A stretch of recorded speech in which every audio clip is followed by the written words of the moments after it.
acknowledge all New Zealanders at this time of year. Thank you. Kuriger. Thank you, Mr. Speaker. That previous speaker started off talking about the good, bad and the ugly, and I have to say, in a nicer, kinder Christmas spirit, I don't think that was exactly a great way to start a speech. But what I do want to say is that it is a privilege, it's an absolute privilege to be the senior whip for such a strong, awesome party led by the Honourable Simon Bridges. It's an absolute awesome team doing some great work. And at least in our party, at least in our National Caucus, we know who's in charge.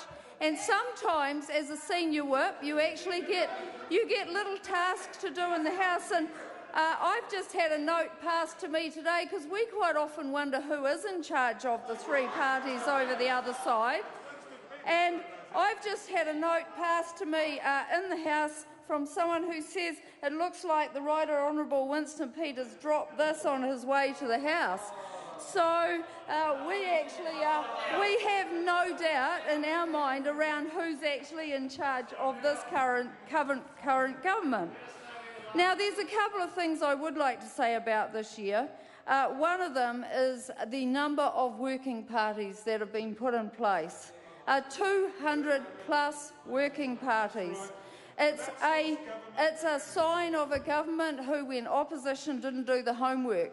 The homework is about getting out in the communities and engaging with those communities, and that's what we do on a regular basis. We are out and about, we are getting engaged, we are doing our homework, and we will come to the government in 2020 with a very strong plan.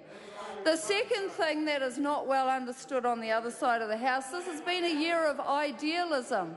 And I have to say, coming from Taranaki, the whole idea of just transition around oil and gas is the biggest farce I have ever seen. I do not think that this government understands the word transition at all. There is nothing just about what's happened this year.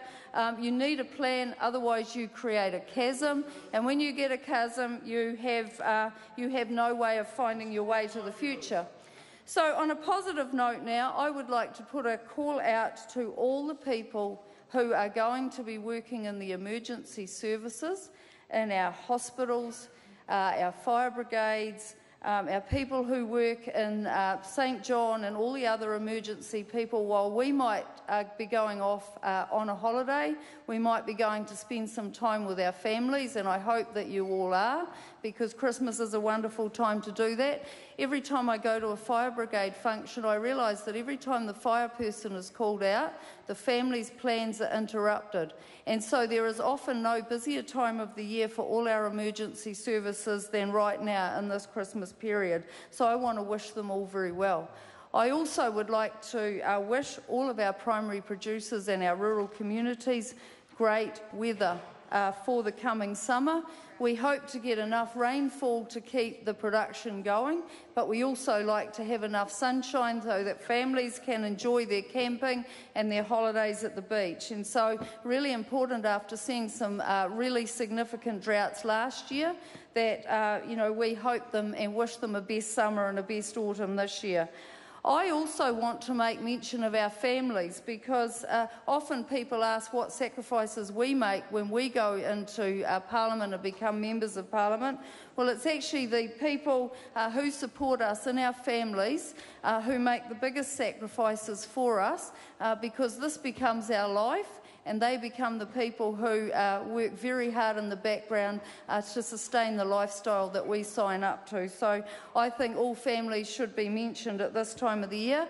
And then, importantly, I want to thank all of our teams, all of our EAs, all of our out-of-parliament teams, all of the people who work so hard in here to feed us, to get our paperwork sorted, to organise our days, to organise our diaries, the people that come round at night, clean our offices so that they're ready to go first thing in the morning.